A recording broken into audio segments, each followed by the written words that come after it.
keyboard 60% pertamanya Razer.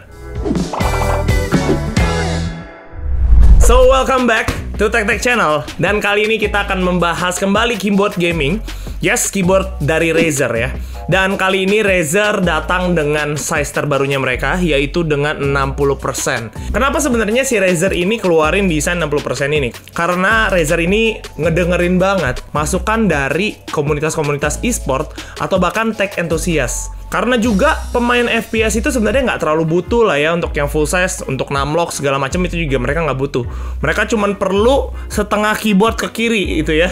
Yang lebih sering dipakai WASD, itu yang paling sering dipakai. Dan juga kelebihannya kalau misalnya kita taruh di meja kita, space untuk meja kita tuh akan jadi lebih luas dan lebih minimalis. Yap, kita akan coba lihat di sini ada beberapa highlight ya, pastinya yang di highlight dari Razer Huntsman Mini ini.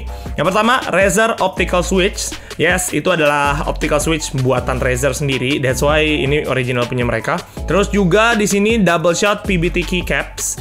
Dan yang ketiga, detachable Type-C cable. Oke, udah jelas di sini tertulis dia tuh pakai Type-C cable dan ini bisa dicabut colok. Yap, gue pengen mention kalau di Huntsman Mini ini tuh dia ada dua mode. Kalau yang di sini kita bisa lihat, ini tulisannya light and clicky. Oke, di sini clicky dan ini warnanya adalah purple. Itu adalah purple switch ya. Kalau misalnya satu lagi, tipe satu lagi ini warnanya putih dan switch yang dipakai itu adalah red. Oke, namanya itu adalah linear switch. Nah, gue pengen tambahin sedikit sih untuk yang ini ya.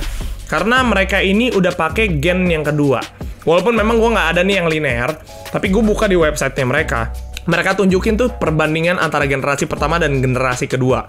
Kalau untuk linear itu kan suaranya memang yang nggak terlalu berisik ya. Kalau misalnya kalian mau pakai tapi yang nggak suka dengan berisik-berisik, kalian pakai yang linear. Oke, kalian bisa denger deh. Ini yang gen pertama. Right enter key. Left shift key. Spacebar. Dan ini yang gen kedua. Right enter key. Left switch. Spacebar. The letter H. Kalian mendengar sendiri kan, klikinya itu jauh banget lebih smooth yang generasi kedua ini. Di sini tuh kita juga bisa setting warnanya melalui keyboard, walaupun kita nggak masuk aplikasi ya. Dan yang terakhir seperti biasa, dia udah ada garansinya selama 2 tahun. Untuk barang yang kita dapat, yes, 2 ini. Oke, kita dapat surat cinta. Asik. Terus di sini kita dapat manual booknya dan biasanya di dalamnya sudah ada stiker, right? Oke, selalu benar. Oke, di sini juga ada stikernya. Ini Huntsman Elite dan ini dia kabel yang tadi gue bilang. Dan di sini gue bisa bilang kabelnya ini cukup panjang ya. Oke, dan bahan dari kabel ini sama dengan kabel-kabel Razer pada umumnya, yaitu mereka ini pakai mode braided ya. Jadi nggak gampang ngegulung sih. Yap, apa yang mau kita omongin pertama ya? Oke, dari beratnya dulu deh. Untuk ukuran keyboard gaming menurut gua ini cukup enteng ya. Dia beratnya ada di 449 gram kurang lebih. Tapi gua nggak tahu itu plus atau minus ya, karena bisa jadi kedua-duanya. Kalau misalnya kalian pakai keyboard ini untuk portable, kalian bawa kemana-mana, itu akan jadi nilai plus. Tapi kalau misalnya kalian taruh di rumah, tergantung sih kalian main game kayak gimana ya. Kalau kalian main game yang brutal, ini akan sedikit gampang untuk kegeser-geser. Nggak segampang itu sih kegesernya, karena sebenarnya di belakangnya ini dia tuh punya karet untuk ngebantu ngenahannya ya. Tahu diri aja sih mainnya.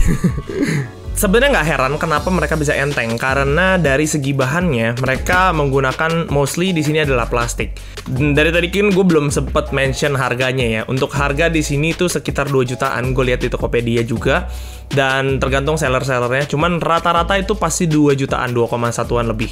Untuk harga segitu, kalau bahan plastik kayak gini sih, jujur ini akan lebih di bawah daripada kompetitor-kompetitor lain. Cuman balik lagi, apakah mungkin memang Razer itu ngincer di entengnya? Walaupun memang gue akuin dari secara desain nggak kelihatan murahan dan masih elegan-elegan aja. Oke, di belakang sini kalau misalnya kita lihat, di sini dia ada 2 tipe untuk standnya. Ada yang 6 derajat dan ada yang 9 derajat. Cuman kalau misalnya mungkin kita pakai standnya itu karet yang atasnya nggak lebih ngait ya, jadi akan lebih mudah untuk gerak-gerak. Untuk keycapsnya udah pasti lah ya, ini keycapsnya kalian bisa ganti atau customize sendiri itu bisa. Dan bahkan dari Razernya juga ngejual beberapa warna untuk keycapsnya ini. Kalau misalnya keycaps originalnya, which is ini yang ada di tangan gue ini, jadi di bawahnya itu, di samping-sampingnya itu dia ada keterangan nih. Secondary function ya mungkin ya. Kalian bisa lihat di sini, misalnya di angka 1 bawahnya bisa F1 atau mungkin kalau R di sini bisa play or pause. Oke, bisa terangin turunin gitu ya. Dan juga karena memang kalau gue pribadi kan gue pakai MacBook, gue pakai laptop, dan di situ biasa masih ada arrow-nya kan. Pada saat gue pakai keyboard ini, jujur gue nggak kebiasaannya di arrow-nya doang gitu ya. Nah, tapi ternyata di sini juga ada arrow-nya, dia itu dari I, J, K, L. Cuman kalau kita mau klik arrow-nya, ya kita harus klik Fn-nya dulu, oke? Dan gue nggak terbiasa dengan itu sih. Oke, sekarang kita akan langsung nyalain aja. Ya, di sini kita kalian bisa lihat di sini portnya di belakang USB-C dan kita langsung tinggal colok aja. So, ini dia keyboardnya gue udah nyalain. Oke, dan yang pertama kita akan bahas tadi, kalau keyboard ini tuh kita bisa atur warnanya langsung dari keyboardnya, jadi kita nggak perlu masuk aplikasinya dulu.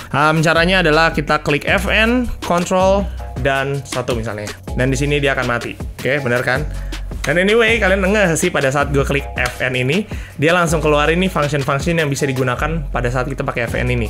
Dan gue yakin ini tuh bisa kita customize juga. Dan misalnya kita mau ganti warna lain, Fn 2, oke di sini statis ya kalau nggak salah. Nah, Fn 3, di sini dia bisa berganti lagi. Breed nampaknya 5. Oke, tuh langsung jadi rainbow. Wih, nampaknya.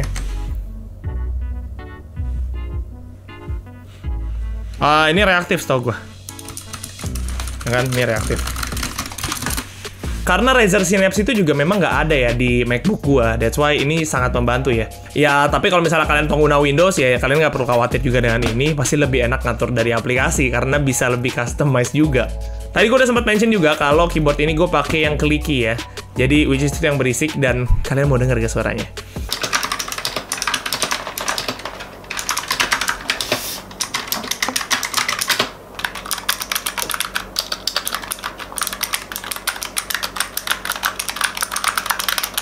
Kalau lu tanya gua gimana pada saat gue pakai ini, gue udah pakai ini tuh selama sekitar 2 mingguan dan gue mostly menggunakan ini untuk ngetik. Gue personally bener-bener enak banget, nyaman banget untuk gue ngetik. Cuman mungkin yang nggak nyaman untuk orang denger kali ya, karena berisik banget memang gue akuin.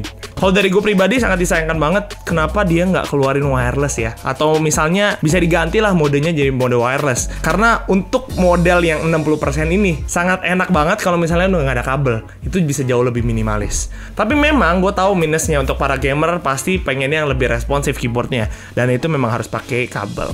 Untuk harganya yang lebih detail, tadi kan gue udah sempat bilang mereka itu ada 2 mode linear dan mode yang clicky. Kalau yang punya gue ini yang clicky. Oke, yang linear itu lebih murah, dia ada di harga 2,150 juta. Sedangkan yang clicky ini lebih mahal, yaitu ada di 2,250 juta. Oke, kalian lebih tertarik yang mana? Boleh tulis di kolom komen.